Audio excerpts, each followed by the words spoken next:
yeah, engagement, family, children, everything is kind of, nothing is a no.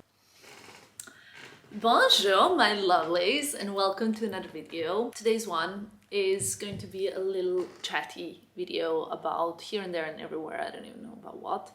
I just did my makeup because later on I will be leaving the house. So I was like, you know what? I feel like I haven't really had a nice moment when I sit down and talk to you guys, and I feel like a little life update is overdue.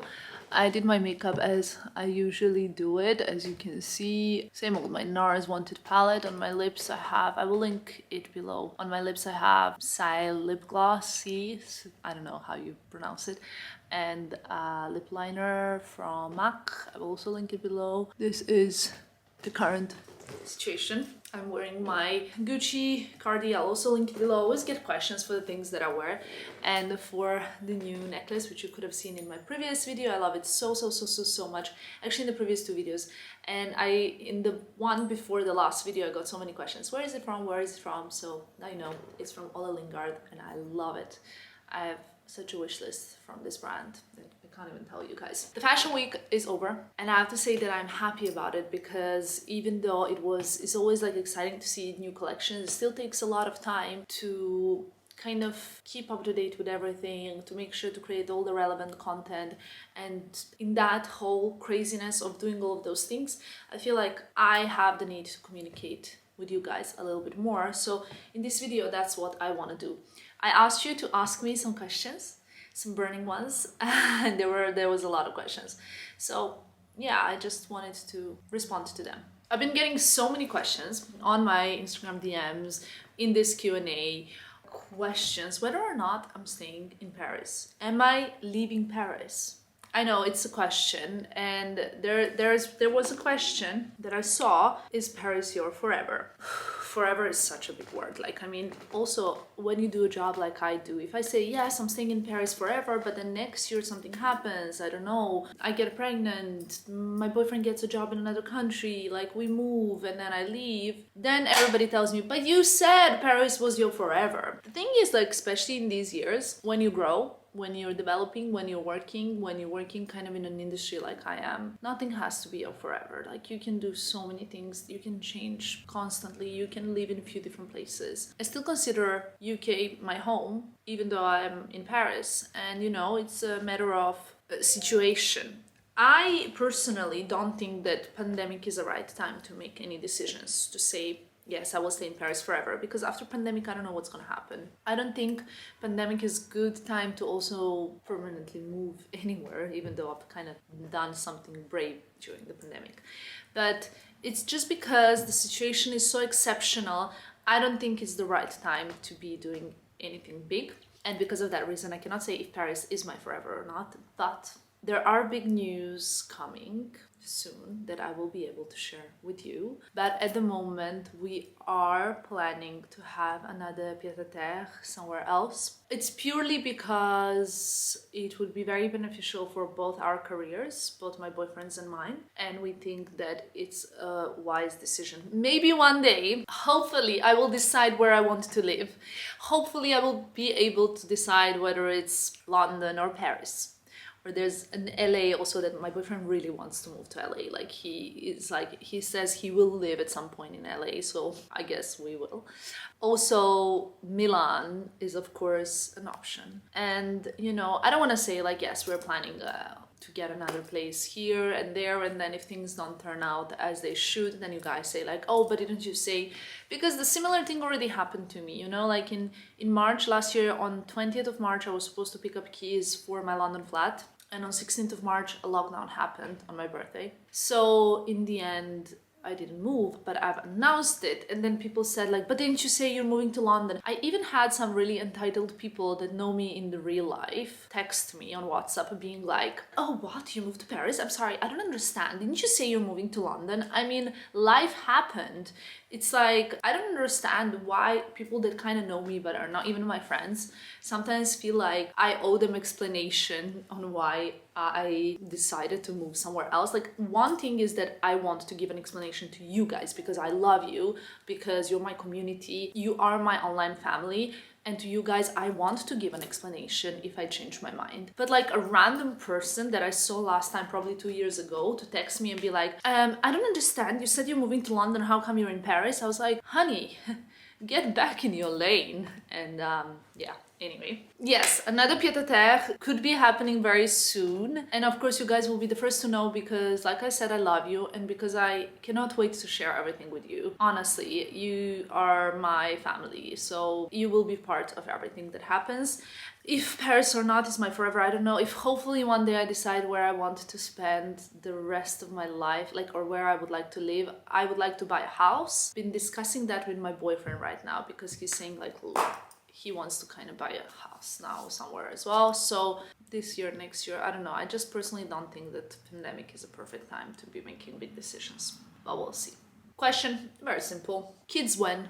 I mean, like, I never understand this question, always a popular topic.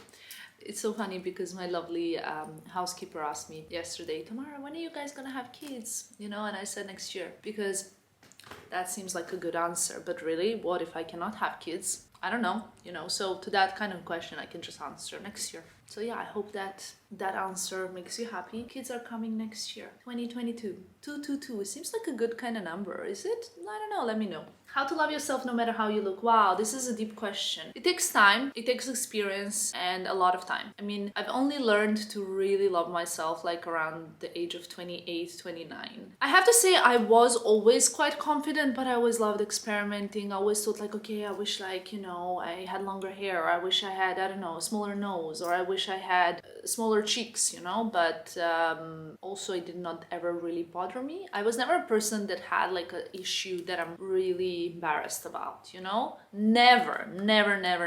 I suppose that people who would look like me would be much more embarrassed about certain things on their looks. Like, you know, I have that protruding sternum. Whenever I wear cleavage, of course, I get a ton of questions. What the beep is that in front, like in the middle of your breast? It looks horrible. Is it a tumor? Is it a big spot? Is it a migrated filler? I mean, are you kidding me? Is it a migrated filler? I've had the protruding sternum since I was 9, I think. I remember going to so many physio people. I even wore a body brace. Do you understand how humiliating it is to wear a body brace? Like, I mean, you would wear it under a sweater, but it was like a metal device that you have to wear that is supposed to press onto your developing skeleton. And it's not pleasant, really not pleasant. But I understood at a very young age that sure, maybe I'm not quite like, you know, like the other kids. And that's okay. Never really thought, never gave it a lot of thinking. So how to love yourself no matter how you look is just to tell yourself every single day. What would I say to that little Tamara? You know, if I look at that girl, just think about yourself when you were a child, when you were 6. Think about yourself, exactly what you looked like. And like, as a big person, tell your little self not to worry, hug her, protect her, teach her to love herself, tell her that she needs to love herself because no one else will otherwise. And I think that's really, really, really important. Whenever I'm too harsh to myself, I tell myself, you didn't do this well, you could do better, blah, blah, blah. Then I think of myself as a little girl, or I look at my picture when I was a child, and I tell myself, wow, like, girl, where you're coming from, you've come a long way. You know, like, what were the chances that I would do, that I would kind of make my biggest dream come true when it comes to work? Next to nothing, you know? It was really slim chances. And I like to look at myself and remind myself that it's okay to make mistakes, and it's okay to sometimes not do everything, but just, you know, keep loving yourself. Give yourself love, give yourself love, give yourself love. It's very important. This is a cool question. What makes a man attractive? If you ask me what makes a man attractive, it's the kindness, the sense of humor. I love to laugh with my boyfriend. Like, we laugh so much and we have the best time. We criticize a lot of stuff. We comment a lot of stuff. He judges me, I judge him. We laugh about that as well. We laugh about so, like, honestly, like we laugh so much, and that makes him so attractive. Plus, he wants the best for me. What my boyfriend does for me is like incredible. You know, when someone does good stuff behind your back, like not just because you asked for it, but because he knows that there's something that I really want, and then he goes, tries every possible door to make it happen for me. That's what makes a man attractive. He doesn't have to be hot. He doesn't have to be rich. He just have to do his best. And for me, a lot of times I would get a question, do you want to date a man who's very rich? Like, you know, is that your agenda? Not at all. Because I mean, what's the point? Like, look, this is how I like to compare it. Would you rather have a man that has $100 in his pocket but will give you 5 out of those 100?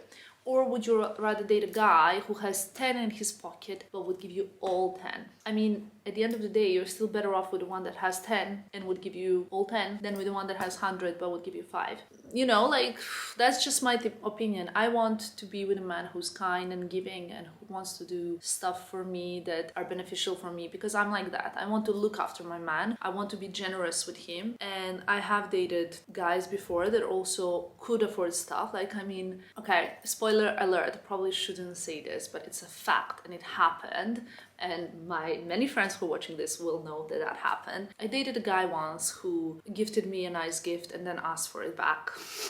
He didn't ask for it back. He asked for everything that he's ever given me back, even the little, like, you know, like, I don't know, like, you know, fragrance, give it back. It doesn't matter how rich a guy is. It matters how much he loves you and how much he's willing to do for you. And when you're in trouble, once a very wise ex-boyfriend of mine that I'm still friends with told me, you know, Tamara, you're very, very attached to your family and one day your parents will be gone. And what I think is so important for you is to then have a partner next to you that will really be there for you. Because if you have someone that's just not bothered about you at all, you will really struggle. And that is kind of what I search for in a partner. I search for someone that will really be there for me, that will be my family, that will really love me, and that will be invested in my feelings. So that's what makes a man attractive. Such a common question. Like, honestly, like, all the questions are, is moving to Italy on the cards soon? Guys, you will be the first to know. Is moving to Italy on the cards soon. I have so many Italian followers I didn't even know, but it's in one of my top 5 countries on Instagram and in my top 5 countries on YouTube. So I'm sending lots of love to my Italians. If you're Italian, leave a comment below, because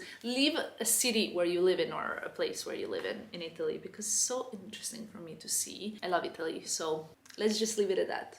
Do you see yourself having kids? If so, how many? At least 2, because if I have one single child, I think I would like to adopt another one if I cannot have a second child, because my sister is the world to me, and oh my god, how nice it is to have her in my life. She's always like, I mean, okay, I have also very close friends, like small circle, very few friends, but they're so tight, you know, we're so tight. They all have my back. And for me, I think I learned how to like have this relationship and the closeness with people because I have a sister, and she's taught me so much in life. She was also, when my parents worked really hard in our childhood, she was kind of my parents and my grandparents and everything to me. So that's a little bit, but a goal would be to have 3 kids. We'll see. How do you deal with constant criticism about your appearance, what you buy, etc.? Love you too. How do I deal with constant criticism? I'm used to it. First of all, my sister will disagree, but she criticizes me all the time. All the time she criticizes me. Like, even when I was a child, she criticizes my Britney Spears choice of music because she was so much cooler with her Savage Garden and Oasis and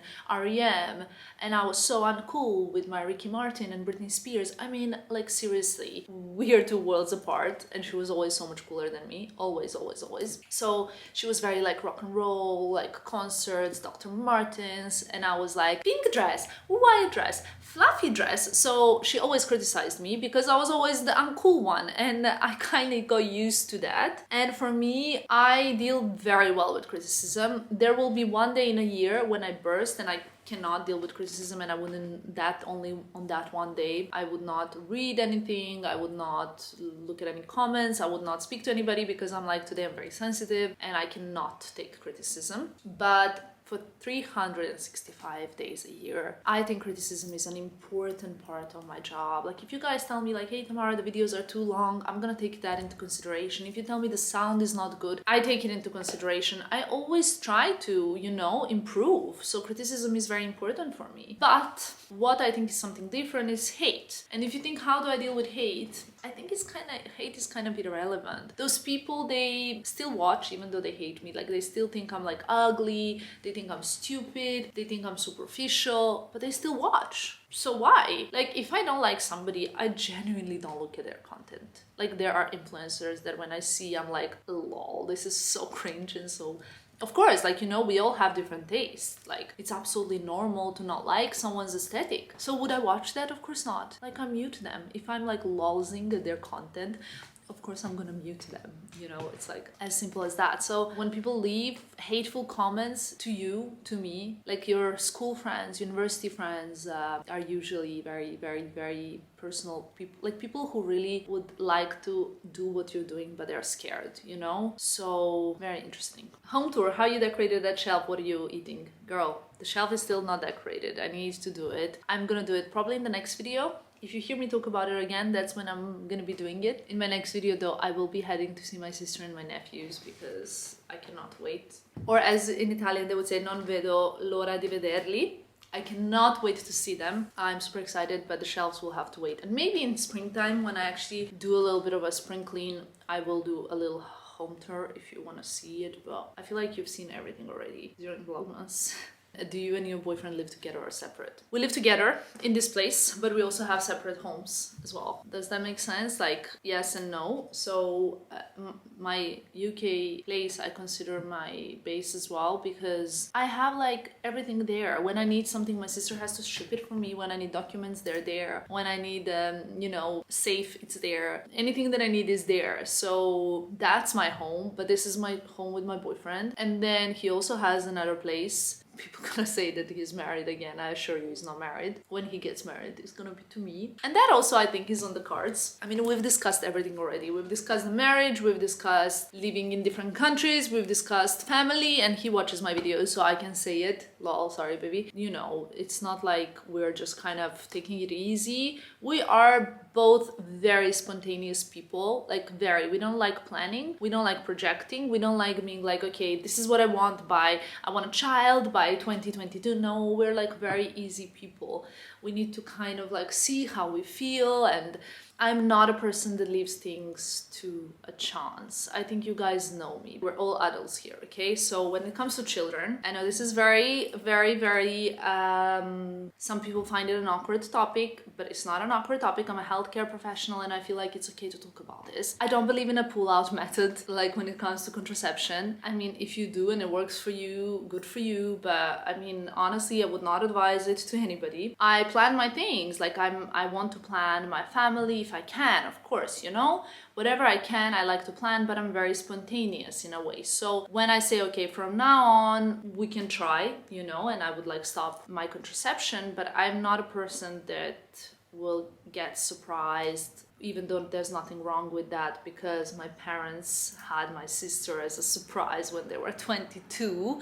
So like I said, everything is perfect. You just need to find out what you would be happy with. Everything is fine. You just need to find out what you would be happy with. And like I said, we're all adults. Like I give you a little table tour, and then we have the like a Saint Laurent, like a bowl with the Saint Laurent design condoms, which they do as like a limited edition designs every time. I mean, really, some people got so offended about it. I was shocked. I was shocked to read a comment of someone saying like, I don't need to see, like, this is not, first of all, it's kind of more of a design type of thing. I'm in a long-term relationship. I mean, everybody knows that in a long-term relationships, what kind of forms of contraception you use. But also, I would say that when it comes to this, like if we live in 21st century and there are people that think that condoms are embarrassing, those people need to educate themselves more on the topic, really, because as a previous healthcare professional, I would get people coming into the pharmacy all the time searching for contraception, condoms, advice, and when they're embarrassed to talk about it, I would always want to make them feel comfortable to talk about this, because it's so important to educate our younger crowd. So kids in schools, is so important to educate them that it's not embarrassing to seek help, advice, and to be educated when it comes to contraception. Because if we're always like, ew, oh my god, she's wearing an earring which is shaped as a condom, that is not embarrassing, guys. Like, that is a form of protection from unwanted pregnancy and sexually transmitted diseases. So If people think that that's so, oh my god, they're creating a stigma about a very important topic in today's society. I'm sorry, I'm getting like so off tangents with my questions, but I'm very passionate about this, as you guys know. Kids, family, everything is on cards. We're spontaneous but also safe, so when it feels right and when it's not pandemic, I might consider it. I don't know. At the moment, it's a no. But you know what's so funny about me? That when I was at university, I told my whole family, like, I cannot wait to graduate just to have kids. So I was like 20 and I told everybody that by the time I'm 24, I'm gonna have kids. That's funny. And I'm almost 32 now, and like, no thanks. I guess people just change. My mom always says, like, the younger you have them, the kind of more simple it feels and like a less of a decision. But then the older you get, the more of a decision it becomes. So many questions about how I deal with negative comments. I'm happy I responded to that. And if I will stay in Paris permanently. Those are like the two most common questions. Also a question regarding engagement. When are you getting engaged? Engagement expectations. I just know that I don't want anything like with candles and petals, because I'm not, like, that's not my kind of thing. And I know that I don't have any expectations because all the expectations that I have I already communicated to my partner and he knows them. Honestly, I don't expect to get engaged soon. Like I said, for me, a pandemic, just for me personally, I'm not saying as for everybody, I'm saying for me personally, pandemic doesn't seem like a good time to be making big changes in life and decisions, because I feel like we're not in a constant space. If it's something that I wanted before pandemic as well, and then I'm getting engaged during pandemic, it's okay. Like if you want to get pregnant and then you get pregnant during pandemic, it's okay because you wanted that anyway before. But if you all of a sudden decide to move during pandemic because you just wanted to do it then, I find it that maybe your decision could not be perfect, because maybe it's like influenced by the situation, which is very unusual. This is interesting. How to be your natural confident self without intimidating people. Look, people who are very insecure are not your responsibility. I also had a relationship with a man that was extremely insecure once, and it was really difficult for me because I constantly had to keep reassuring him that he's great, that he's the best, that, you know, and it was like a full-time job to keep assuring this person. However, I think by being confident as a woman, it means that you're also lifting other people up. Like my friends are all, to me, the most gorgeous, incredible, intelligent, kind people. My boyfriend, I don't think there's a day that I don't tell him that I think he's the most handsome man on earth, but that comes to me so naturally because I really think that. And I think that confident people are very obviously also lifting other people, trying to help them, trying to get them, you know, to feel great about themselves. I think mean girls and girls who are extremely self-centered and obsessed with their looks, with their well-being, regardless to other people around, are not confident people. So when you're confident, it's very obvious and you're very kind to the people around you. But when you're insecure, troubled, when you're unstable, that's when you are a bully. And that's when you're trying to point out a finger at someone else, to say like, it's your fault, you did this, you're not good enough, because you don't want people to point finger at you. That's kind of how it works. Unfortunately, there are a lot of bullies there in the office spaces, in the world. Like, you know, I specifically hear from you guys that at work you come across bullies or people who are mean. And I'm so sad to hear that, because it's like impossible to, you know, avoid that feeling of discomfort when you're going to work if you know that there you will encounter a bully. I have to say that in my industry, I also encountered bullies before, unfortunately. And you know what I do? Every time what I did is just ignore them. Like, actually, this was my policy always. You try to be nice once, you try to be nice twice, and then you say, do you know what? Goodbye. Because bullies will never, ever, ever get far in life. Even if they're going like fast, like up, at one point they will just drop, and you know what, on the way down they will see every single person that they were rude or mean to on their way up. So c'est la vie. It all gets to their place sooner or later, and trust me, like, think about the bullies from high school. Where are they now? I'm sure not very far. So be confident, be kind, but don't be intimidating. And if someone's intimidated by you, even if you're kind, well, that's not your issue. There's also a lot of fashion questions like summer staples, spring staples, how to create reels, clothing business owners, blah, blah, blah. But I think that could be maybe a little bit more of a different type of question. How do you know when he is the one? I think I would love to tell a story about how my boyfriend and I met. It was such a funny story, but maybe I should leave it for another video. Let me know if you guys want to hear it. Even though he doesn't want to be in the videos, and it's not that he doesn't want to be, it's that I don't want to like put him on the spotlight. Maybe I can ask him also to say from his perspective, like, because we have two completely different perspectives on how we met, and it was really like story, like you wouldn't believe it. Crazy, almost a little bit of magic as well. And how do you know that he's the one? I think like sooner or later you just understand if whether or not you would be able to spend the rest of your life with that person. And for me, I never had this feeling before. I think like for the first time ever I have this feeling that perhaps, maybe it's, I don't know if it's for the first time, but I really feel right now like this is a person I could spend the rest of my life with. Now this is really me being super vulnerable to you guys and opening up, and it's not something that I feel very easy to say, because of course if things go, you know, it's a risk to say something like that online, because if things go down like, you know, like bad, then I will have to explain it to like a million people online, and that will be very painful for me, of course, because it's never easy. But for some reason I just believe in us, and that's how I feel right now. What are my next trip plans? I have none. I have zero trip plans except from a quick visit to my family in England, because I have to go anyway and I haven't seen them in such a long time that it's super overdue. So yeah, I think that basically covers all the life update topics. Am I moving away from Paris? No.